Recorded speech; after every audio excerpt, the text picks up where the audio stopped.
Bienvenidos a un nuevo capítulo de Encuentro en Ciencias. Hoy tenemos el honor y el placer de conversar con el doctor Pedro Alson, hijo de la Facultad de Ciencias de la Universidad Central de Venezuela. Hoy estamos conversando con un profesor que es una eminencia científica en nuestro país y queríamos, en este caso, profesor, resaltar un poco todo lo que ha llevado su vida académica desde su infancia hasta todo lo que tiene que ver con su desarrollo científico y de investigación dentro de la Facultad de Ciencias de la Universidad Central de Venezuela y otras casas de estudio. Pero queremos empezar esta conversación un poco que nos cuente de su vida, dónde se crió, dónde nació, de su familia. Bueno, yo, a pesar de las apariencias, soy de Puerto La Cruz, pero nací ahí por casualidad de paso. Y en realidad diría yo que soy hijo de una familia un poco nómada, fruto de las circunstancias políticas de la época, pues, de aquella época. Entonces, nazco en Puerto La Cruz, pero a los 3 años me llevan para Francia. Y a los 6 años vuelvo a Puerto La Cruz. Y después paso varios años en Bejuma, Estado Carabobo, y en Montalbán, que es otro pueblo. Años muy agradables. Yo tenía como entre 10 y 13 años en esa época. Caminos de tierra, bicicleta vieja, y andar por ahí recorriendo caminos y, bueno, recogiendo mamones. O sea, eso fue una época para mí gloriosa. Y en aquella época inclusive los ríos del pueblo se podía bañar y todo, pues. O sea, cosa que ahora las cosas han cambiado. Pero eso fue una muy buena época. Y entonces, en esa época me tocó iniciar el bachillerato en un liceo que llaman José Andrés Castillo, de Montalbán, que era el único liceo que había para todos los pueblos de esa zona. Es decir, en esa época los pueblos eran Miranda, Aguirre, Montalbán y Bejuma. Y ahí íbamos, yo vivía en Bejuma, antes nos íbamos en cola desde Bejuma a Montalbán todos los días porque se podía pedir cola, pues. Y éramos un grupo y ya nos conocían a toda la gente, por ahí nos conocían los estudiantes del liceo y nos llevaban, nos traían, o sea. Esa estadía en el liceo ese, que fueron solo 3 años, porque no tiene ni cuarto ni quinto, fue muy agradable. Fue muy... Y yo diría que yo recibí una formación, o por lo menos a mí me pareció satisfactoria. De hecho, mientras estaba estudiando, llegó la dotación del laboratorio de física. Y entonces, yo que estaba justo en tercer año, fue realmente, bueno, súper bueno entrar, tener las poleas, los principios, probar, o sea, verdadero laboratorio, y estamos ahí.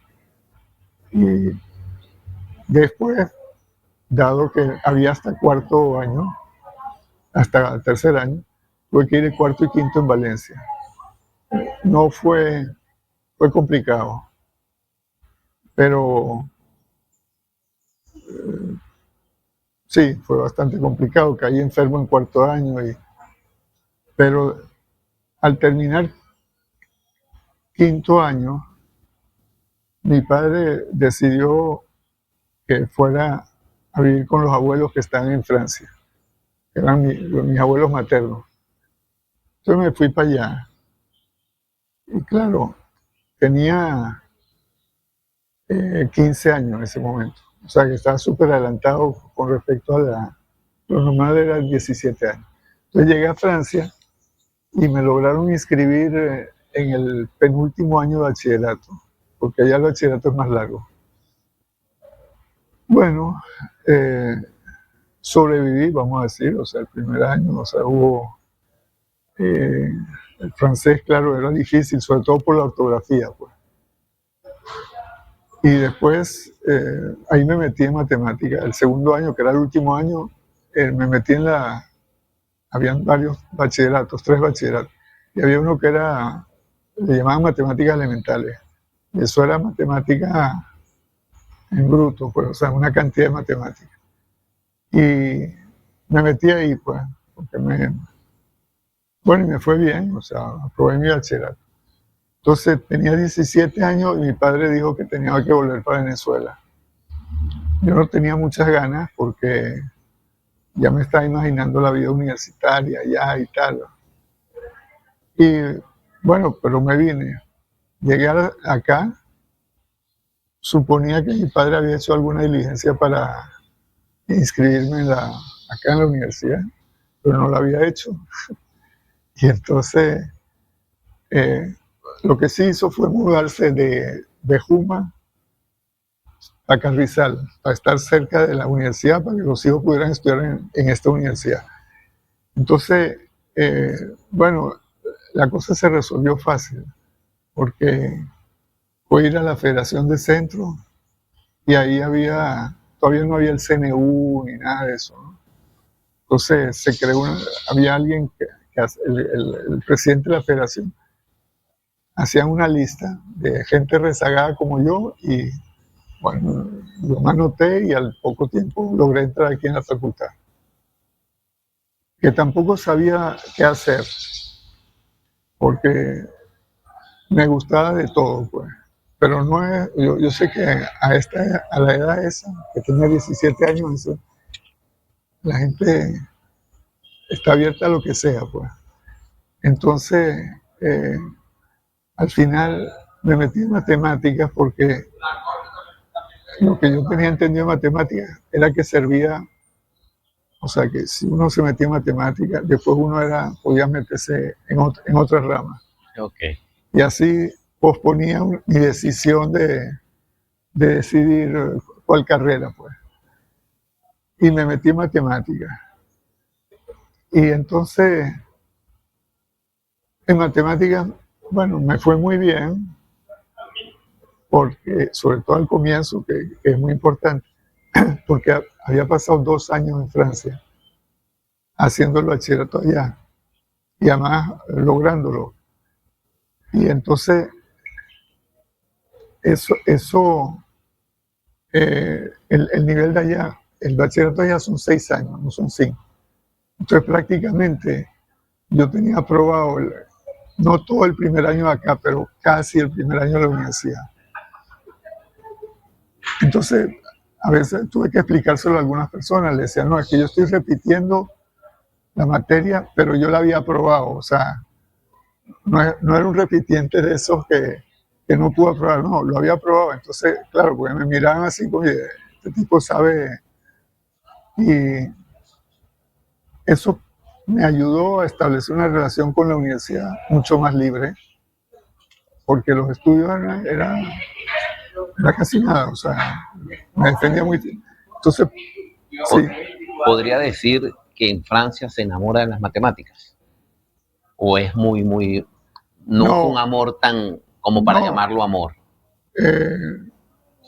No, yo creo que era más bien comodidad. O sea, la matemática era lo que a mí me iba bien, pues, o sea, no tenía que matarme mucho, no tenía que estudiar mucho, o sea, y aparte de eso me gustaba razonar. Entonces, por ese lado me gustaba. Donde yo comienzo a realmente interesarme en matemáticas es en la escuela de matemáticas de acá. Porque ahí, sobre todo, bueno, desde el comienzo ya hubo algo, pero ya a partir de quinto semestre, sexto semestre, séptimo semestre, se comienzan a ver las materias claves, yo diría.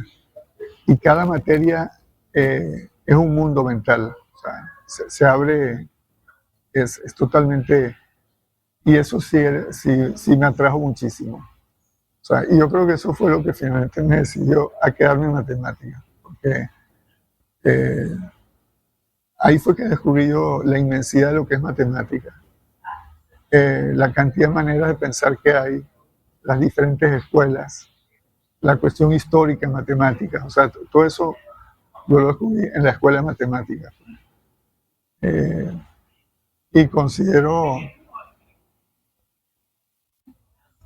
que tuve buenos profesores, pues. Todos los profesores me parecieron. ¿Algún profesor en particular o profesora que le haya marcado sus inicios en el estudio de la matemática? Bueno, o un colectivo de profesores, no sí, necesariamente uno. me acuerdo, tuve una buena relación con Delia Flores muy al comienzo, en cosas muy básicas, pues, que ni siquiera eran de su especialidad, pero fue un intercambio positivo, pues, me acuerdo. Después hubo un profesor también, Morales Vergara, que nos lanzó un super programa de álgebra que no correspondía al programa, sino que era algo casi de posgrado, y estábamos en tercer semestre. Pero yo agradezco lo que hizo él, o sea, sobreviví y realmente me abrió el mundo del álgebra, pues. Y después tuve, en teoría y medida, una relación doble, en parte en el IBIC, con Báez Duarte, y en parte en la central con Misha Kotler. Y eso fue yo diría un inicio sólido para matemáticas.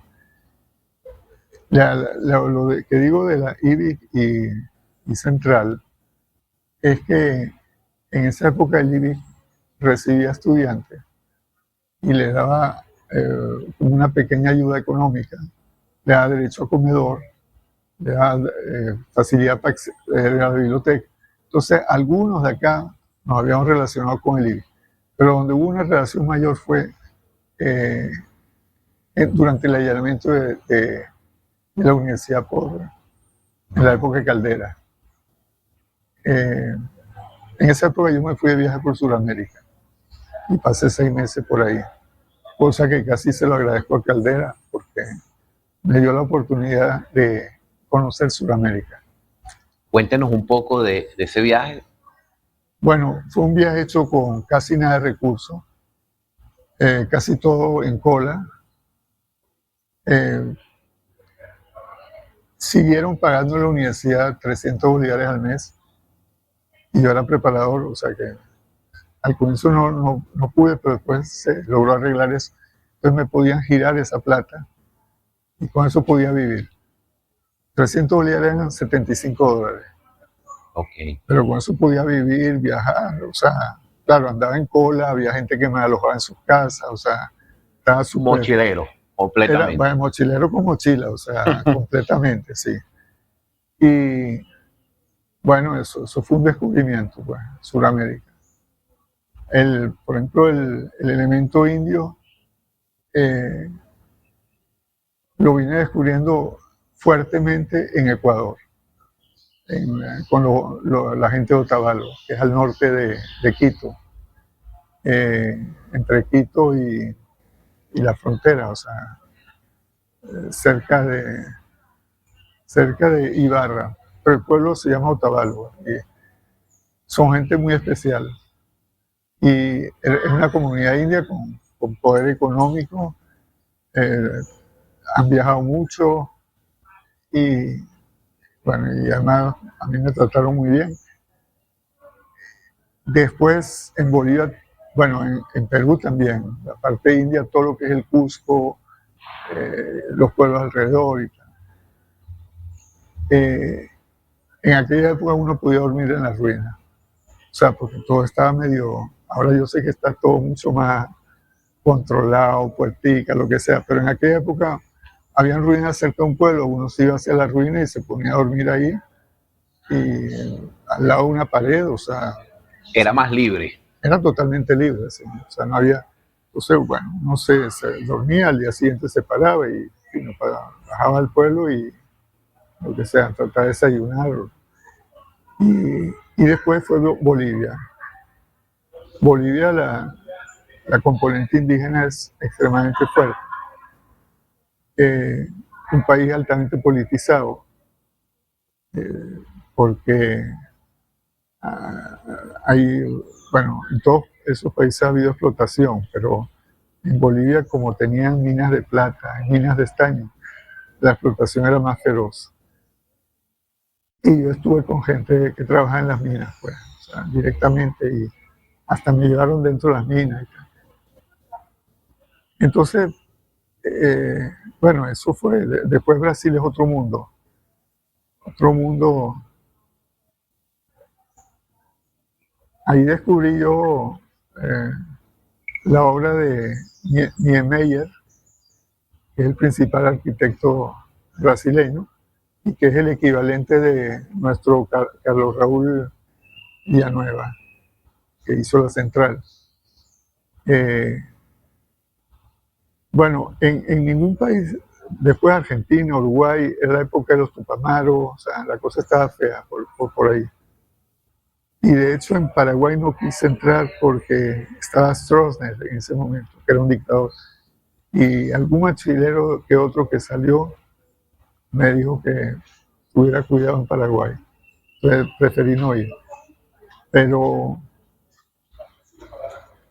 y Chile estaba en esa época con Allende.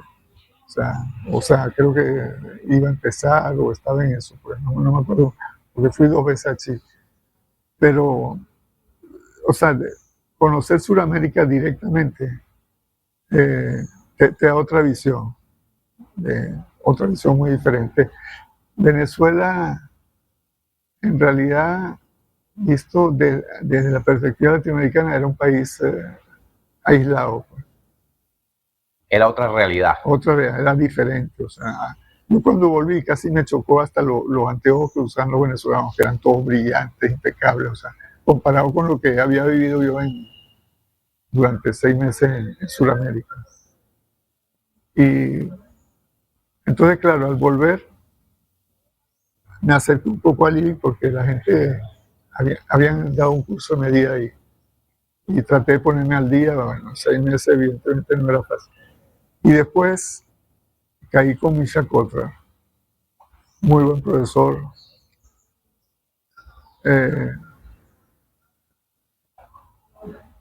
Sí, muy buen profesor. O sea, yo inclusive fui después preparador de misa. Pero bueno, no sé qué más puedo decir. Continúa sus estudios, se gradúa evidentemente. Bueno, acá sí, no me quedó otra. Claro. No, porque para sobrevivir tenía una beca. Ok. Aparte de la preparaduría. Pero es que tenía que ayudar a mi familia también. Entonces, ¿En qué parte de Caracas vivía, profesor? Carrizal. Okay. Yo iba y venía todos los días. Todos los días. Y dadas las circunstancias, yo era un asiduo cliente del comedor universitario, pero esos que llegan a las 2 de la tarde, que ya están casi cerrando. Entonces, en ese momento quedaba comida y éramos un grupito que llegamos a esa hora y nos daban la comida gratis. Porque durante una época, bueno, lo que yo tenía eran 2 bolívares al día para bajar de Carrizal y subir. Y eso incluía transporte, la comida, y el comedor valía 2 bolívares. Entonces, bueno, era todo una... Pero yo recuerdo esos tiempos súper bien. O sea, yo nunca me sentí necesitado ni agobiado no, era... Profesor, ¿y los jóvenes de esa época, sus compañeros de estudio, cómo era esa relación, bueno, universitaria, de vivencias universitarias? Hablo de fiestas, de parrandas, de estudios grupales, centros de estudiantes. ¿Cómo era esa dinámica universitaria? ¿O cómo se diferencia de lo actual? Bueno, había mucho más vida que ahora. Eso sí. O sea, había, bueno, era el movimiento hippie también. Sabes que hubo varios procesos. Hubo el proceso entrando después justamente de Sudamérica. Se inicia lo que llaman la renovación, que es otro proceso político acá. Y dura bastante tiempo. Y en ciencia es fuerte. Y hay una conexión directa con el movimiento mayo francés, a nivel de todo, de discurso, de planteamientos y tal. Eso movió la estructura de la escuela, movió. Y entonces, con la renovación hubo cantidad de relaciones, de repente íbamos a letras, a filosofía, o sea, la cosa era a ingeniería también. Bueno, era interesante y era intenso.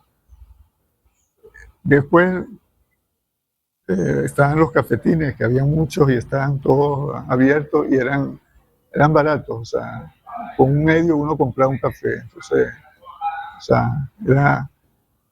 Y el hecho de que después cayó la cuestión hippie, entonces la universidad estaba, no digo que plagada, pero sí habían unos cuantos individuos particulares circulando un poco en todas partes, ¿okay? Y dispuestos a hablar de lo que sea. Entonces eso también le daba como ambiente a la universidad. Y yo como tenía, me iba bien en los estudios, o sea, no tenía que estudiar mucho, me permitía andar mucho en ese entorno, pues. Y en ese sentido agradezco bueno, no puedo agradecer la universidad, porque no es la universidad en sí como un ser vivo, pero sí considero que fue un privilegio poder tener todas esas vivencias dentro. Profesor, ya terminado sus estudios de pregrado en la universidad, háblenos un poco ahora de su evolución ahora a estudios de posgrado. ¿Y dónde decide o cuál decide que sea su primera línea de investigación ya en estudios de posgrado? Bueno, la cosa, las motivaciones son siempre un poco, no sé si torcidas, pero por lo menos no son las que la gente piensa así, todas de alguien fiebrudo por la ciencia. No, básicamente, al graduarme acá, se inicia otro proceso en la escuela, pero ese era local de la escuela, ya no era como la renovación, sino de la escuela, que se llama la experiencia. Lo hemos llamado la experiencia. Ese es un proceso que duró como 3 años. Yo me había graduado y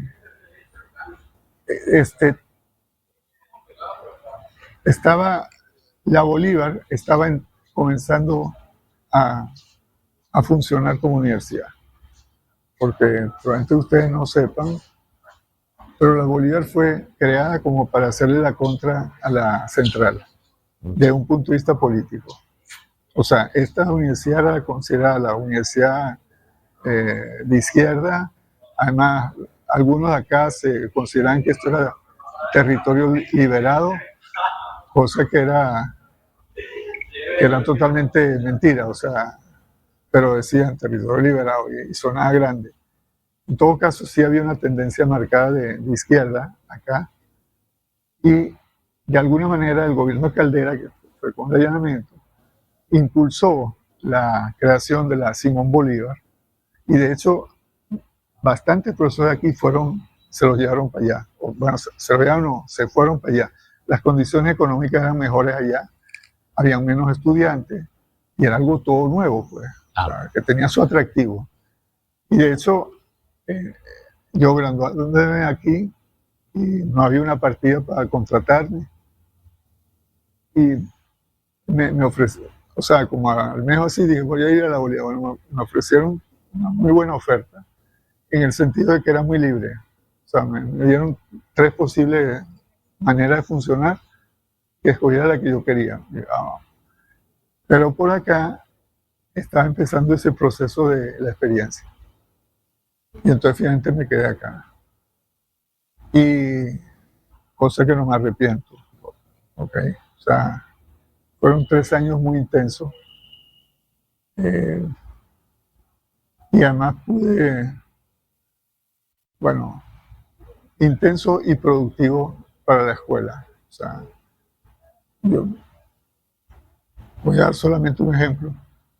Yo trabajé sobre todo en primer semestre en aquella época, pero hubo otra gente que trabajó más arriba. Y en esa pugna que hubo, eh, los que estábamos a favor de la experiencia se nos tildaba de demagogos y a los estudiantes se les tildaba de oportunistas, porque ellos apoyaban mayoritariamente la experiencia. Pero a mí me tocó finalmente ser preparador de Misha Kotler al final de la experiencia. Y ahí habían 30 y pico estudiantes. Y nunca en la escuela matemática había habido 30 y pico estudiantes en sexto semestre, ni lo ha vuelto a ver. Y entre esos estudiantes hay, hay 2 premios Polar. O sea, y además de eso, bueno, cantidad de gente que está por ahí afuera, hicieron doctorado, o sea, a todos les fue bien. Y lo bueno era que era Misha Kotler, que nadie pone en duda su autoridad académica. Y yo era su preparador y bueno, pude vivir eso directamente, cosa que me reconfortaba, porque con todo ese bombardeo de que, que los otros eran oportunistas, no, se había hecho un trabajo serio y se notaban los resultados. Y eso fue lo que dio en realidad la base profesoral durante años en nuestra escuela, pues. Y, o sea, y es bueno señalar ese proceso, pues. Entonces, en ese proceso se planteó, eh, se planteó que la escuela tenía que ser, aparte de ciencias básicas, tenía que tener una componente aplicada y también una componente docente. O sea, que tenía que, porque era una institución oficial, estatal, y era importante que cubriera esos 3. Había mucha resistencia a ese planteamiento, porque la mentalidad en aquella escuela joven era que la gente quería figurar, o sea, dársela de genio. Y entonces era, no, yo soy como Gauss, y el otro era como Riemann, y el otro era, ¿entiendes? Todo dándoselas de grande, pero en realidad no era ninguna cosa grande, sino era parte de la juventud de la escuela, pues. O sea no había tradición ni nada, entonces cualquiera se encaramaba, sacaba un poco mejor que el otro y ya te sentías que eras el genio y tal, bueno, o sea, todo un mundo así. Entonces, bueno, dado que se estaba buscando eso, las 3 áreas, en el IBIC se abrió una maestría de matemáticas aplicables. Y yo, como estaba acá y nos interesaba abrirnos hacia cosas, porque no teníamos gente para cuestiones aplicadas, fui al IBIC. Y bueno, allá pregunté y tal, y entonces lo que me acuerdo, el que me atendió, que después del paso fue tutor mío en la tesis de maestría, me dice, ¿y por qué usted no se inscribe aquí? Y yo me quedé como así, todo sorprendido, y como a la semana fui y me inscribí allá. Entonces estaba metido acá, pero también estaba haciendo la maestría allá. Ok. Entonces fue fuerte, porque eran 2 mundos acá, era muy fuerte la cosa y mucho trabajo. Y lo otro eran, bueno, cursos de posgrado y tal. Sin embargo, sobreviví allá y el primer egresado de la maestría del IBIC en matemáticas soy yo. ¿Verdad? El primer egresado de la maestría en el El IBI. IBIC de matemáticas. Correcto. Fui yo, sí. Por circunstancias, pero por casualidad. Fortuitas. O sea, ¿ah? Fortuitas. Fortuitas, exacto. O sea, pasan cosas así. Entonces, bueno, al terminar eso, la cosa coincide con el regreso de los doctores a la escuela. O sea, en medio de todo habían varios profesores, un poco mayores que yo, eh, que salieron a hacer doctorado. Algunos se fueron a Argentina, pero otros se fueron a Francia y otros se fueron a Estados Unidos. Y entonces, más o menos, al terminar yo la maestría, casi terminando la maestría, un poquito antes, vuelven eso, ansiosos por hacer una verdadera escuela, pues. No lo que habíamos hecho nosotros, pues. Entonces, enseguida definen, crean un doctorado. Evidentemente, yo no podía quedarme acá a hacer el doctorado aquí, porque había un problema político, pues.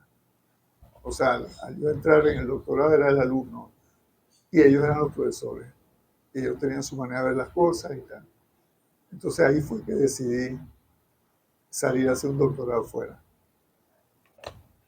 Cuéntenos un poco de esa experiencia, profesor. Bueno, me fui al Imperial College de la Universidad de Londres. Y ahí estudié, bueno, me orienté hacia estadística, matemática. Y a veces yo digo que me fui allá porque mi peor materia en bachillerato fue el inglés. Y mi peor materia en matemáticas fue estadística. Entonces me fui a Inglaterra a estudiar estadística. O sea, casi para... Pero bueno, la cosa...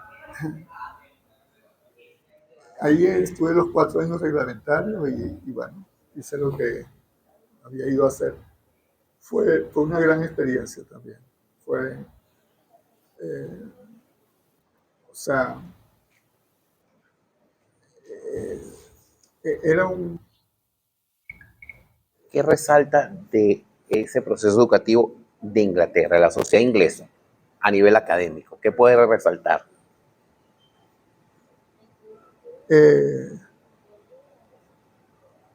Bueno, había una estructura jerárquica que era totalmente diferente a la de acá. O sea, totalmente diferente en el sentido siguiente. Acá cuando te abren te ganas un concurso y quedas en el escalafón, se supone que tú tienes el derecho a ir ascendiendo y llegar a titular. Allá eso no existe. O sea, allá hay una estructura que es así, con puestos fijos en cada categoría. Entonces, tú estás en esta categoría y de repente se abre algo en la categoría superior, que puede ser en tu universidad o en otra universidad. Y tú te presentas allá, tu currículum y tal. Hay un comité que decide, o sea, los encargados de decir, y bueno, te pueden dar el cargo o no te lo dan. Pero, o sea, no es el ascenso como hay acá. O sea, esto era casi un paraíso. Desperdiciado, pero un paraíso en el sentido desperdiciado, porque hay que ver que, bueno, yo aquí de todo, de gente tratando de, bueno, y sí, tratando de lo que sea, pues, a ver cómo se asciende, pero eso me llamó la atención allá. Nos contaba que de la estructura y de las... Sí, de la estructura de ascenso a nivel de los profesores. O sea, había toda era una estructura piramidal y no era así de que te iban subiendo. Ahora, a nivel de los profesores, no había nada extraordinario comparado con lo que yo conocí acá. Pero sí habían tipos de un nivel, o sea, por ejemplo, el que fue tutor mío allá había sido presidente de la Real Sociedad de Estadística Inglesa y era relativamente joven. Y eso, evidentemente, en Inglaterra, para ser presidente de la Real Sociedad de Estadística, hay que tener un cierto nivel, pues. O sea, y él lo era, pues, y era muy buena gente. Después, el jefe de departamento era David Cox, tenía no sé cuántos libros, tenía una biblioteca particular que era parte de la biblioteca del colegio. O sea, todo su cosa, en vez de tener en su casa, era la época de los preprints. que no es como ahora que todo viene por PDF, no, eran papelitos que llegaban por correo. Entonces todo eso, a él le mandaban porque era una autoridad mundial, lo puso a la disposición en la biblioteca, cosa que me pareció muy bueno. Acceso a libros bastante grande, bastante grande. Me acuerdo que yo al comienzo compré unos libros porque la beca me dieron una. Y después descubrí que yo podía tener 16 libros al año en préstamo permanente y además que los podía cambiar. O sea que y eso estaba. Después, por ejemplo, en el nivel donde yo estaba, al final del pasillo, había un profesor que era de física y que era creo que era de Bangladesh o Pakistán, no sé. Y el tipo era premio Nobel de Física. O sea, que era un señor profesor, además presidente del Centro de Física Teórica de Trieste, en Italia. O sea, ese lo vi de vez en cuando. Pues, o sea, lo que quiero decir, ahí había gente, lo que uno llama peso pesado. El David Coase, de paso, me vine para acá cuando ya unos años después lo nombraron Sir. Sir significa Caballero de caballero, la o sea, es realeza. un título que le da la reina. Y pasó del Imperial College, que era un super colegio, a la Universidad de Oxford, a través de esos mecanismos de que hay una plaza y entonces, bueno, entonces el tipo aspiró a eso. O sea que tuve la oportunidad de conocer gente altamente productiva, ¿okay? O sea, un ritmo de trabajo y por lo menos muy tratable de manera personal. O sea, nada de echársela de una vez me acuerdo, estaba empezando en unas cosas ahí de la computadora, también en esa época era bueno, no voy a ponerme a contar lo que era, pero me acuerdo Cox era una clase de práctica y Cox vino para ver, porque él era el jefe y le gustaba ver, y se me acercó y entonces yo le pregunté algo y él empezó a explicarme y como estaba medio incómodo, de repente está arrodillado al lado mío explicándome. O sea, como la mesa era así, en vez de estar así agachado, el tipo se arrodilló y siguió escribiendo. Claro, el salón ese tenía alfombra, ¿no? O sea que, pero de repente caí en cuenta Del gesto. el gesto, o sea, con una naturalidad muy amable el tipo, o sea, eso fue, y después Londres, tengo un buen recuerdo, o sea, no creo que ahora sería lo mismo, pero sí fue agradable. Sí. Había mucho parque en Londres, mucho a pasearse y todo. Pero no sé, sigo o no sigo. Profesor, termina sus estudios de doctorado.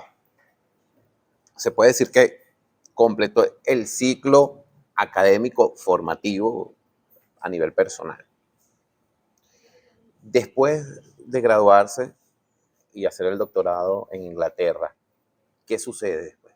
Se regresa a Venezuela, se queda en Europa haciendo investigación, dando clases. ¿Qué sucede allí? ¿Cómo le cambia la vida hacer ese doctorado en Inglaterra, donde aprendió estadística y donde aprendió inglés? Inglés más o menos, todavía no estoy conforme. Pero bueno, no, mi idea era volver acá y eso fue lo que hice. O sea, a los 4 años terminé la cosa, eran 4 años estipulados de entrada y bueno, volví. Yo, dado que en la experiencia habíamos hablado de que teníamos que estar en cosas aplicadas y cosas de docencia y matemáticas puras,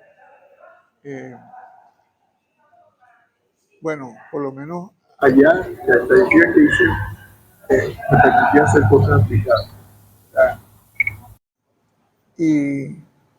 Pero al volver me pedí trabajar en el primer semestre. Claro, es un poco chocante, pues.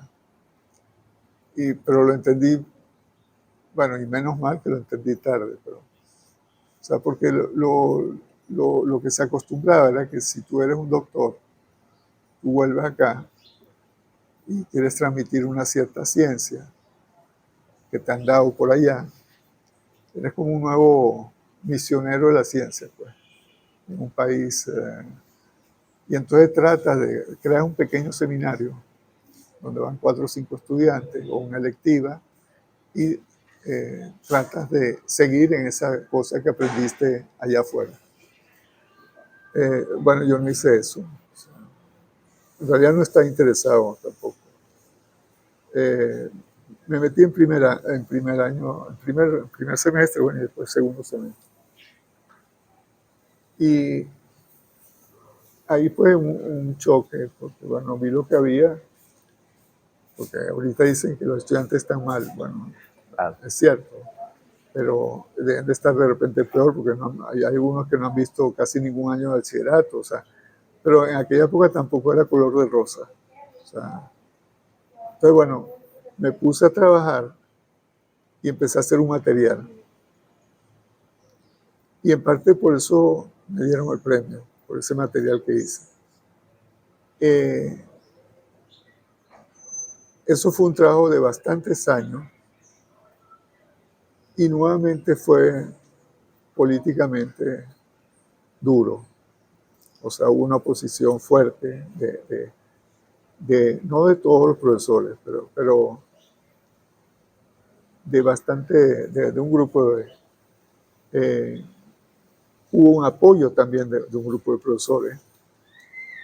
Y bueno, y se fue trabajando. Fueron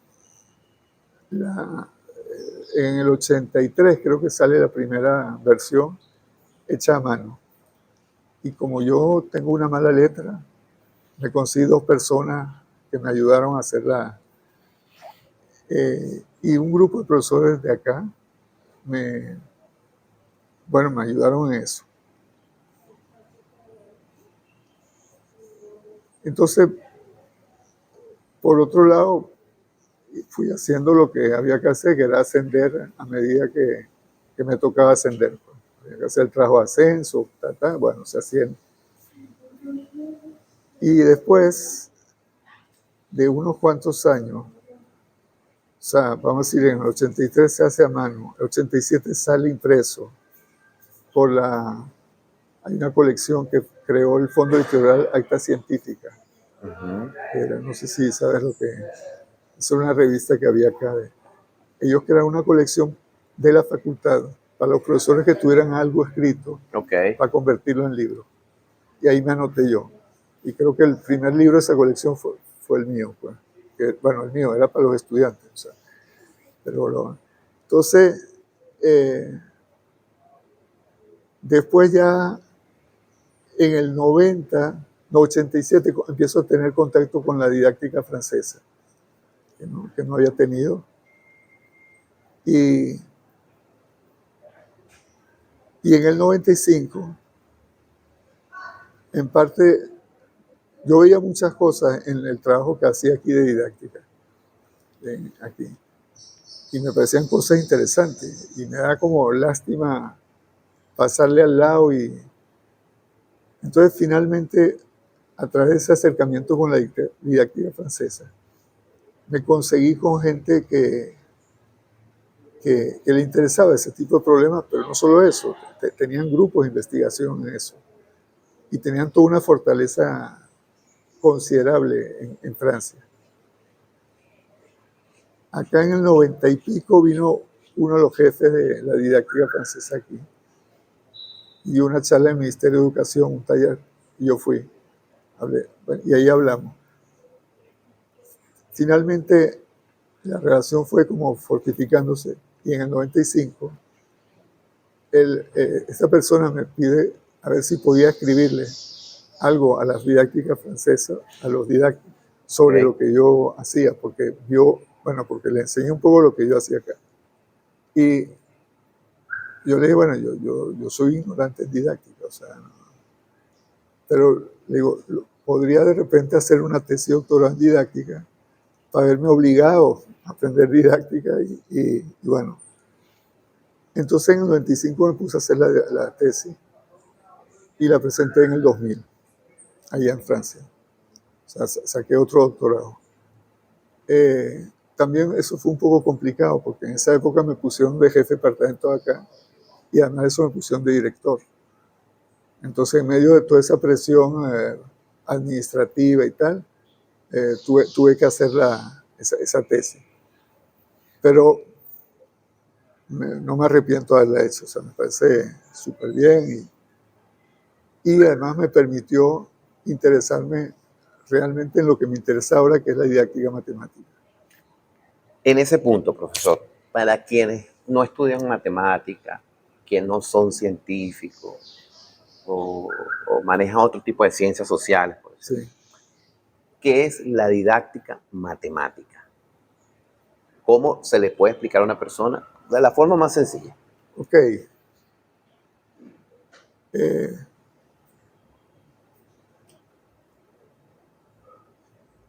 ok. Hay algo que más o menos todo el mundo cree entender, que es la palabra aprender. O sea, todo el mundo dice, no, él aprendió esto o hay que aprender esto. O sea, es una palabra de uso común y que más o menos todo el mundo... sin embargo, ¿qué es lo que sucede cuando se aprende? ¿Cómo se aprende? No está claro. Y yo creo que la didáctica, la función de la didáctica es estudiar ese fenómeno, o sea, cómo se produce el aprendizaje. La persona que yo me relacioné con en Francia, él había creado lo que se llama la teoría de situaciones. Y él plantea que el aprendizaje se hace en base a situaciones. Y entonces hay que saber ir construyendo las situaciones de acuerdo a a los contenidos que se quiere enseñar para que el aprendizaje se dé. Tuve la suerte de estar en contacto con él y con esa teoría. Pero eso sería, o sea, la didáctica es la ciencia que estudia el fenómeno del aprendizaje. ¿Okay? Eh, el, el, el, que fue tutor mío allá, Guy Brousseau, considera también que se encargaba de la difusión de saber, del fenómeno de difusión de saber. Lo que pasa es el fenómeno de difusión de saber, hay otros elementos que entran, pero por lo menos lo que es el propio aprendizaje, eso es didáctica pura. Pues. Profesor, usted tiene varios libros publicados, Sí. varias investigaciones. ¿Puede hablarnos un poco cronológicamente, si lo puede hacer, de los libros? ¿Cómo evolucionó, cómo evoluciona el tema desde el primer libro hasta su último escrito en el tema de, pues, de sus investigaciones?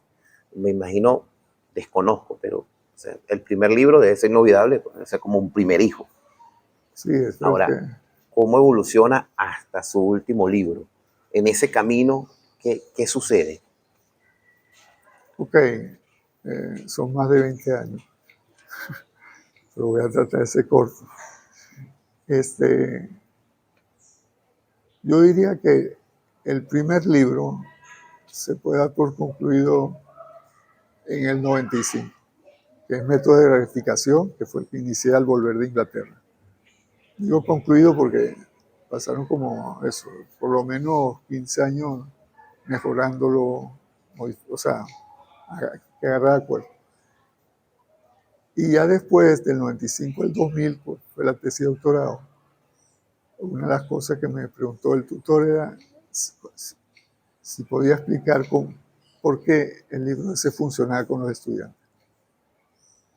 Cosa que todavía no he logrado hacer, pero bueno, era eso. O sea, pero no tocaba el libro, o sea, el libro estaba ahí. Ahora, en el 2002 me jubiló acá.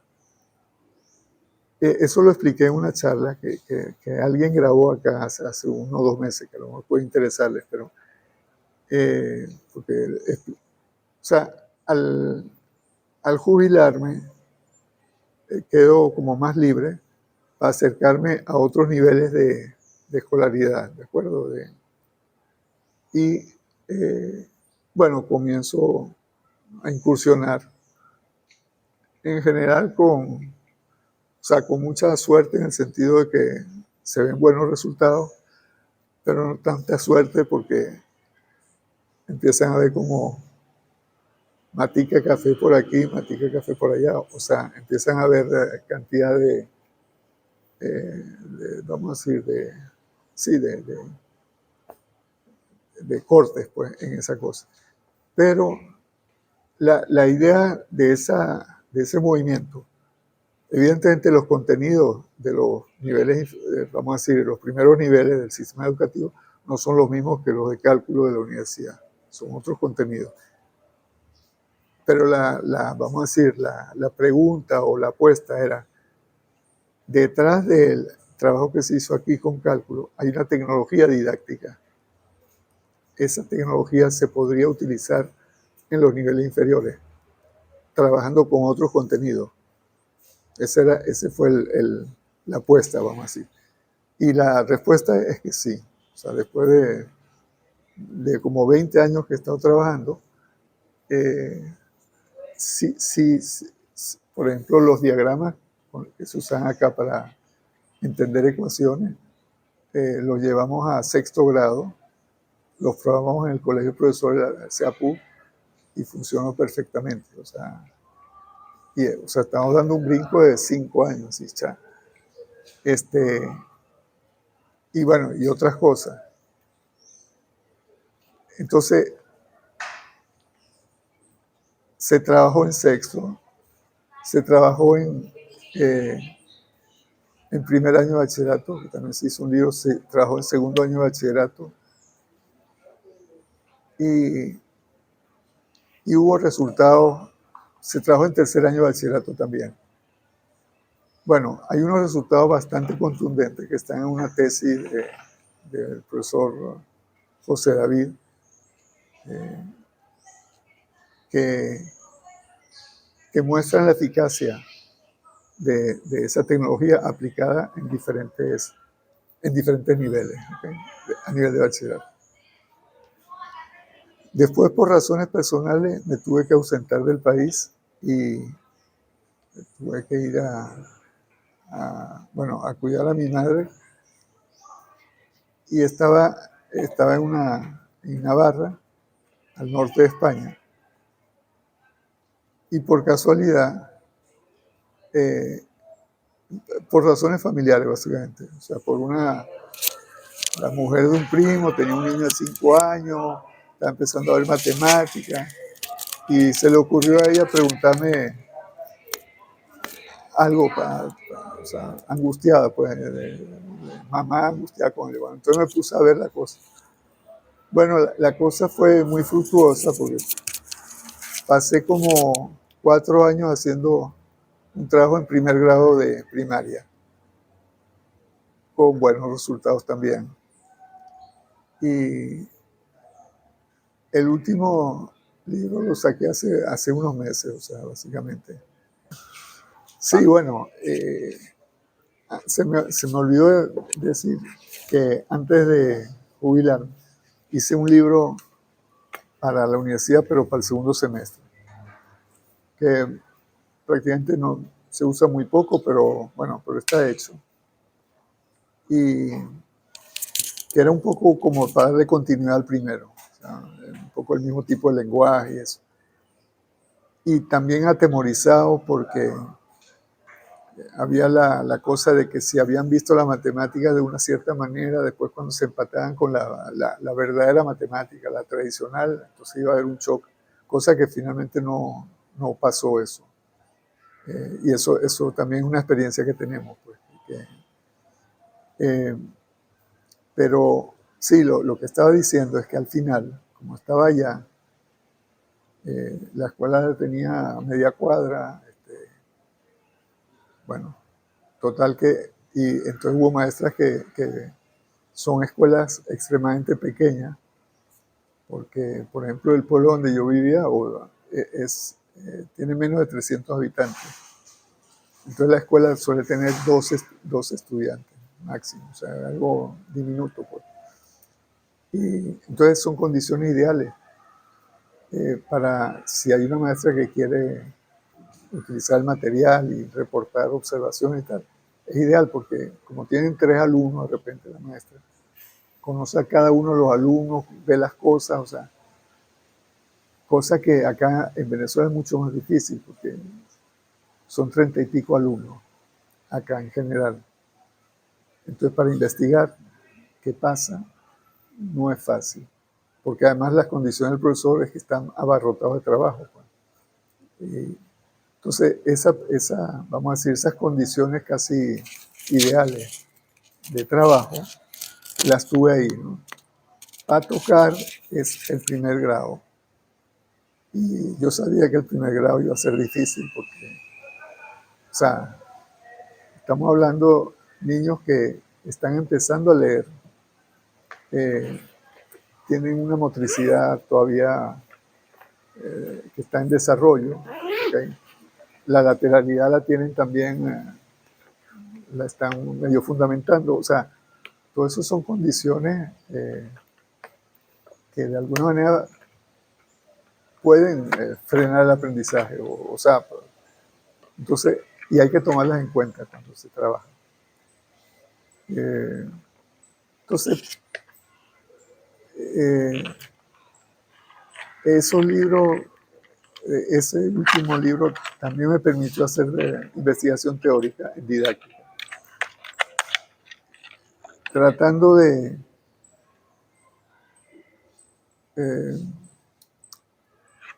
de entender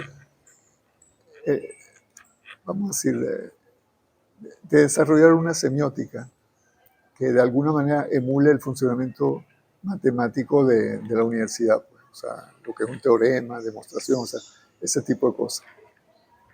Y eso creo que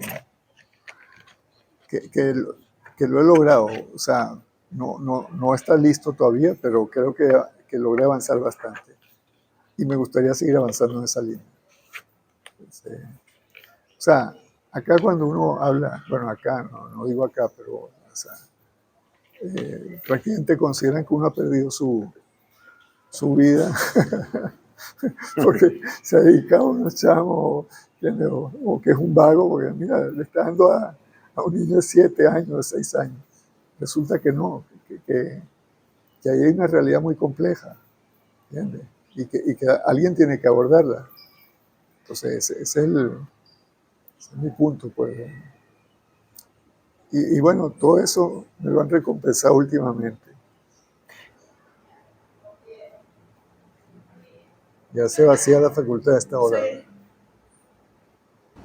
Profesor, después de hablar un poco sobre, bueno, la historia y su recorrido académico y profesional, ¿nos puede, en la actualidad, cómo visualiza usted el desarrollo de las ciencias en Venezuela? De sus colegas, de estudiantes, y bueno, de los que se animan a hacer ciencia en nuestro país. Bueno, no hay ciencia si no hay una política de Estado científica. Y pareciera que ahora están comenzando a interesarse o a apoyar o invertir en lo que es el sector científico. Si esa es la línea que está funcionando y se va a fortalecer, a mí me parece excelente, pues. Porque mi punto es que no hay país moderno sin ciencia. O sea, nosotros podremos jugar a lo que se quiera, pero si no hacemos ciencia, estamos fuera del planeta, pues. O sea, ahorita todo el mundo trata de hacer ciencia. Y nosotros, a pesar de todo, por lo menos en lo que a mí me tocó vivir, que era la escuela matemática de acá, se hizo todo un trabajo en 40 años, o sea, pasar de casi nada, acá se graduaron más de 50 doctores, acá, pero además de eso, hay otros que se graduaron afuera también, ¿sí? Y buena parte de nuestro capital científico en este momento está fuera del país. Y eso es una realidad. Y digo que si no hay política de Estado para la ciencia, no suele haber ciencia. O sea, eso en el siglo XVIII sí se podía, porque había unos nobles que entonces hacían cosas. O sea, eran, qué sé yo, Lavoisier, el otro y tal. Bueno, pero actualmente la ciencia desde hace ya como un siglo es una cuestión de inversión del Estado colosal. Y en los países capitalistas también de los privados. O sea, y en general son estructuras, uno dice, no, que inventan esto, inventan aquello. No, de repente son laboratorios que tienen más de 1000 ingenieros y científicos, o sea, metidos. O sea, es algo dedicado a eso. Dedicado a eso, pues, y a producir. Entonces, acá vino un ruso una vez, hace ya años, hace como, no sé, 10 o 15 años, y una colega mía de la escuela asistía al seminario del ruso porque él lo habían invitado a ellos, pues, o sea, era un especialista en análisis funcional. Y bueno, daba su cuestión todos los días. Después hubo un problemita porque iba a dar su seminario el 25 de diciembre y entonces creo que le imploraron que no hiciera nada el 25 porque todo el mundo estaba. Pero bueno, él aceptó. Pero él, lo que me dijo mi amiga es que hubo un día en que él dijo, pero aquí yo he notado algo raro. A cierta hora, ciertas personas, y en particular las mujeres, se levantan y se van. ¿A qué se debe eso? Y entonces le digo, no, es que tenemos que ir a buscar a los niños. Entonces él se quedó así. Ah, ustedes no tienen a alguien que busque a los niños. Pero se quedó, y estamos hablando de hace 10 o 15 años, no estamos hablando de la época comunista, estamos hablando de ahora. Bueno, porque evidentemente, si tú eres científico, tú necesitas tener tiempo para dedicarte a tu cosa. ¿Ok? Entonces tú no puedes andar manejando en el carro, pero además que el carro se medio echó a perder, y entonces te paraste y hablaste con el gruero y la cosa, y al día siguiente te pasa otra cosa. Tú no puedes hacer eso. Entonces, claro, Rusia tiene ciencia, ¿ok? Pero Venezuela no tiene ciencia. O sea, tiene individuos. Yo soy un individuo de la ciencia, o sea, así yo, pero, o sea, lo que quiero decir, no soy el modelo como para decir el supercientífico, no, soy una persona normal que tiene una trayectoria y que se ha dedicado.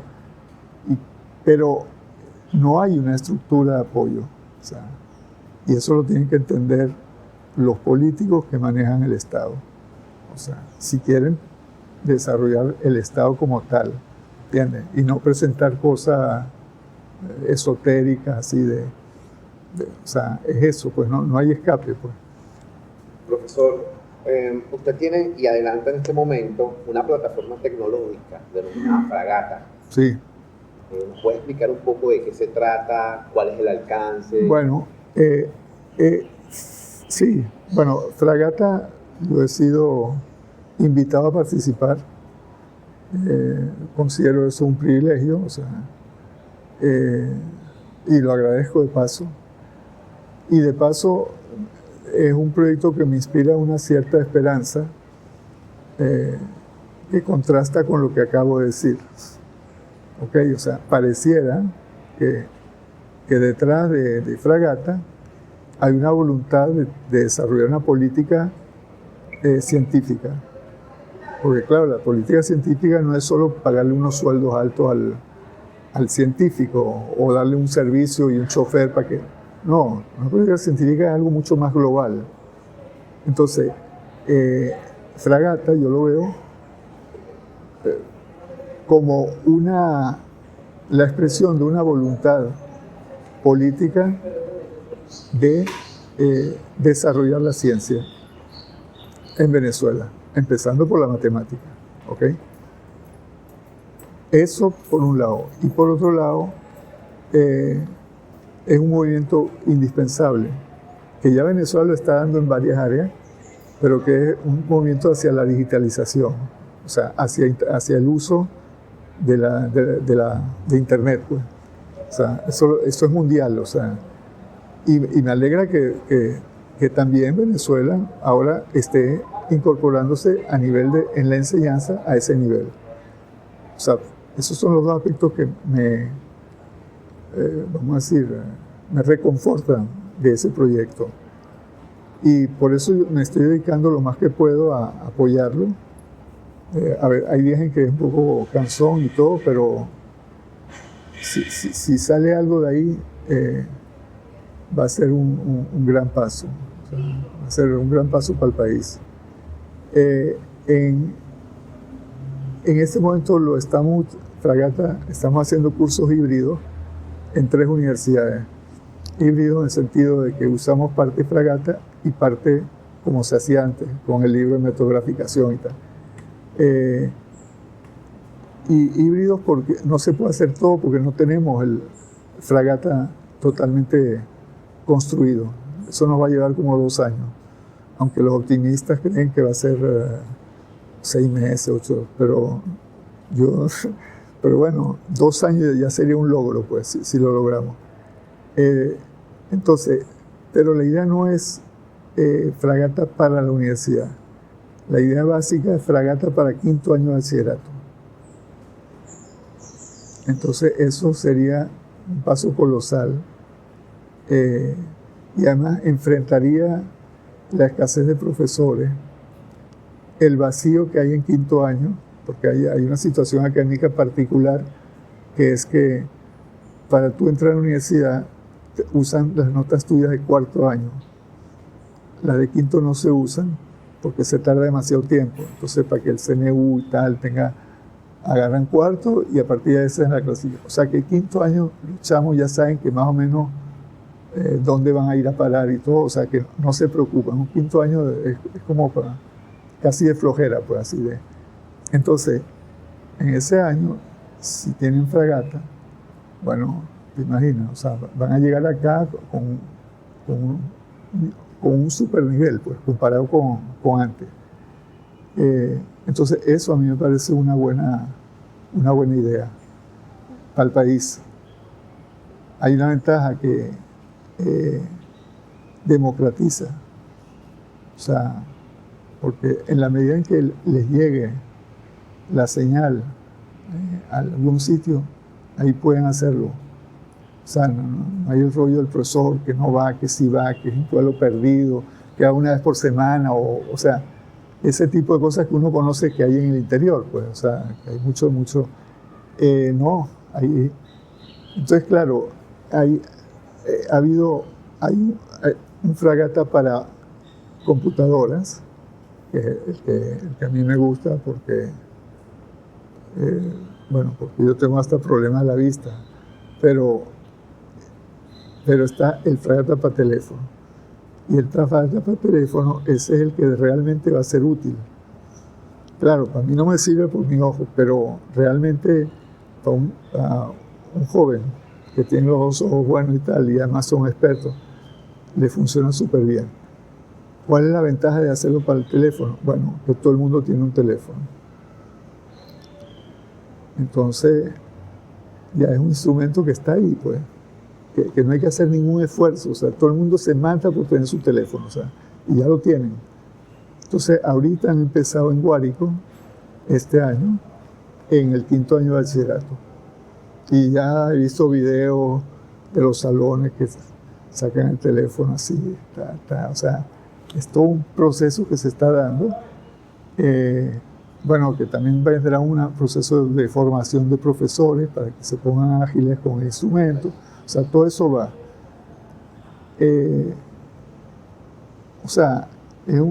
Para mí me parece, súper positivo.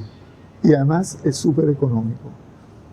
Porque, se está pagando lo que se paga a los precios de subcientífico, ¿ok? O sea, pero se está haciendo y después por ejemplo, el rollo de, bueno, hay dos cosas. Una, que no va a haber libro, ¿ok? Bueno, puede haber un libro, o sea, el libro va, pero va a ser como el que quiera podrá adquirir el libro, el que quiera, pero no es necesario adquirir el libro. No es indispensable. No es indispensable. Entonces, es un ahorro colosal. Además, bueno, el libro lo tienen también en la web gratuito y todo. Pero, ¿ah? Es un ahorro a nivel del Estado.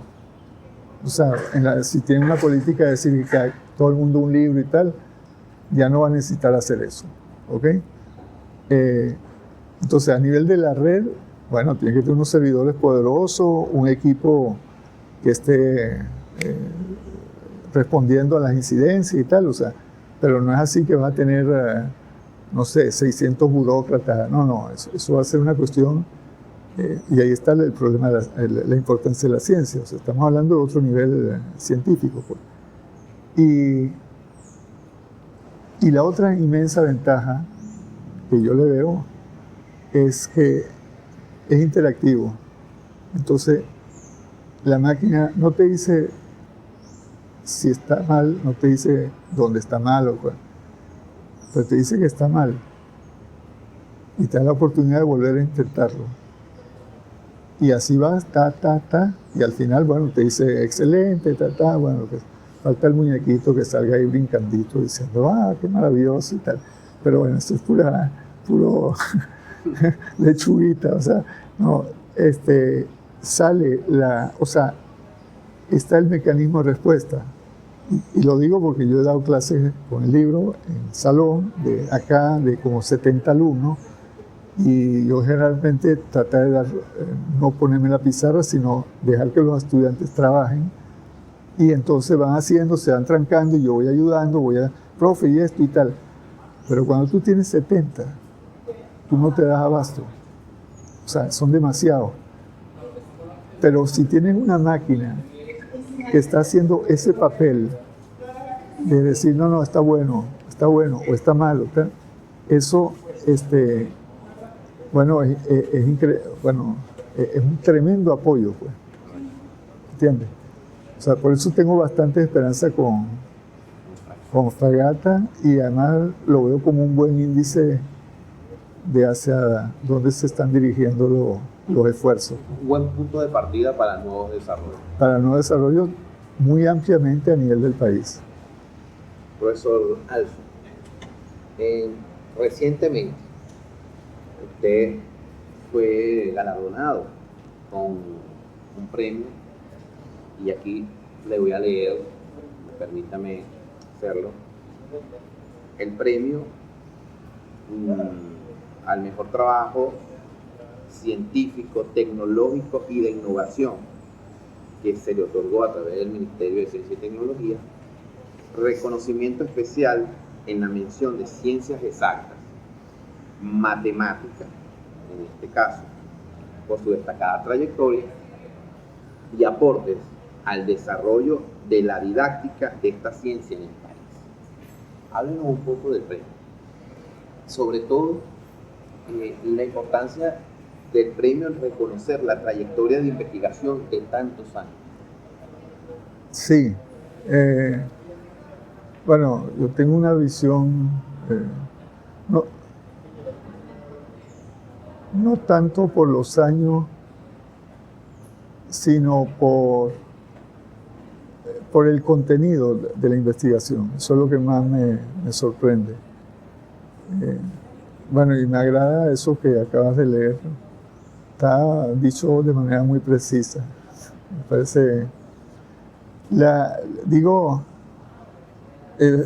indudablemente son más de 40 años de trabajo persiguiendo un cierto fin. Pero yo en realidad siempre trabajé en esa área como un área que no podía ser reconocida, pues. O sea, mis trabajos de ascenso acá no tenían que ver con eso directamente, sino fueron cosas como tenía otro doctorado de estadística y tal.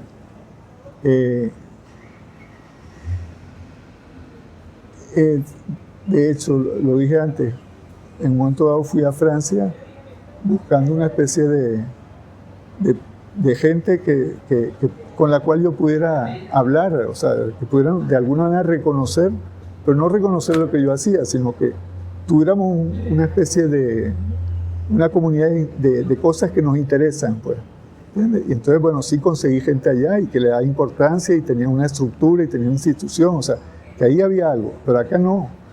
Acá, por lo menos en matemáticas nunca lo sentí, pues. Y entonces mi trabajo fue hecho,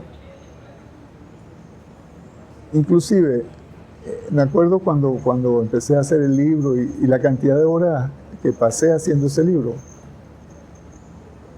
Y una vez me acuerdo le dije a un profesor que fue uno de los que apoyó realmente el libro y lo defendió, y gracias a él yo creo que está todavía vivo el libro, que fue el profesor Arturo Reyes.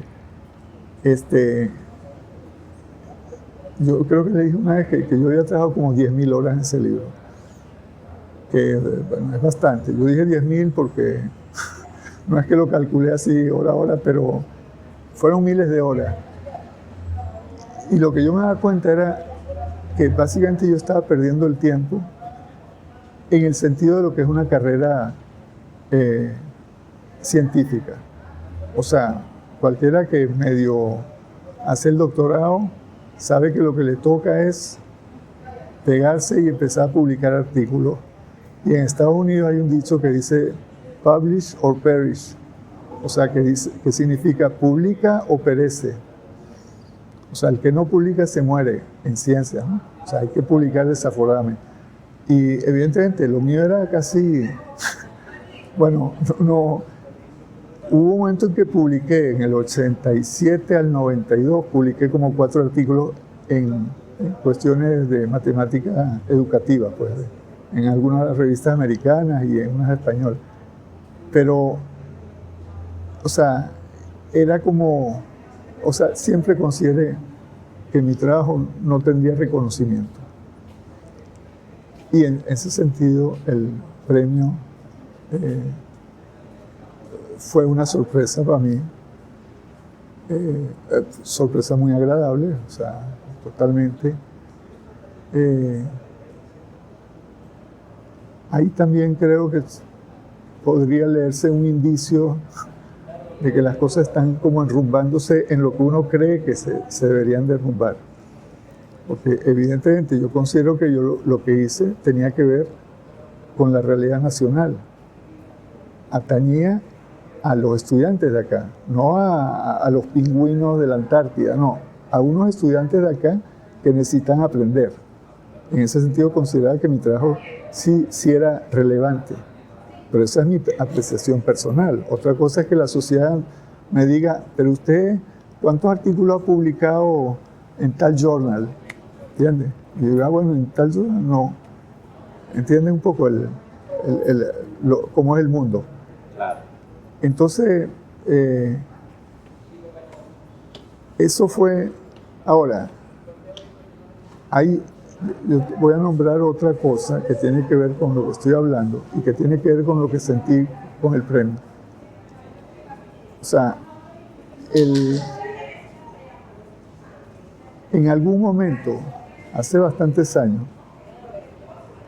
fui padrino de promoción de la facultad. Y entonces, el proceso de padrino de promoción es por votación, lo hacen los estudiantes, que son los que eligen el padrino. Y yo la impresión que tengo es que de matemáticas nunca había habido un padrino. Y la razón es básicamente porque se llegaba a la votación, cada escuela traía su candidato, que era el candidato de la escuela. O sea que la de biología traía un profesor de biología, una profesora de biología, química igual y tal, y matemática lo mismo. Evidentemente matemáticas no tenía chance, porque la escuela mayoritaria eran computación, biología, ¿entiendes? O sea, que los candidatos tenían que salir, o sea, los futuros padrinos salían de ahí. Y tengo un exalumno mío que estaba en ese evento, y me dice, bueno, que él estaba en la primera fila del salón donde están reunidos para hacer eso. Y de repente matemática salió con mi nombre. Él era de química. Y me dice, cónchale, cuando vi tu nombre, yo dije, qué chévere que Alson fuera padrino. Y dice, pero enseguida pensó, pero no tiene chance, pues, porque matemática. Y bueno, y empezaron a votar. Y cuando veía mi nombre, él, como estaba en primero, dice que se volteó, ¿no? Para ver cuáles eran los 4 pelagatos que, ¿no? Y dice que casi todo el salón estaba con la mano en alto. Y que eso le dio una alegría inmensa, ¿entiendes? Fue una sorpresa porque... Entonces ahí yo sentí, y se lo dije en el discurso bueno, que hay que hacer en el aula magna, que ese era un reconocimiento que me habían hecho. O sea, porque yo no tenía nada especial. O sea, yo era un profesor que lo había recibido en primer semestre. Y después había podido conocer cantidad de profesores en sus diferentes disciplinas. O sea, el hecho de que al graduarse se acordaran de mí significaba algo. Y para mí significaba mucho. Y era un reconocimiento. Bueno, eso, o sea, es un reconocimiento, vamos a decir, no oficial. O sea, no viene de las autoridades, viene de los estudiantes. Pero yo le di mucha importancia a eso. Y para mí fue un indicativo de que lo que estaba haciendo no estaba cayendo en el vacío. O sea, había gente que lo tenía. Entonces, cuando hubo este reconocimiento, que sí es de las autoridades, lo que me sorprendió fue la cantidad de mensajes que yo recibí o que me retransmitieron de exalumnos míos que estaban contentos de que me dieran ese premio. Y eso lo sentí, pues, lo sentí bastante, me cayó muy bien.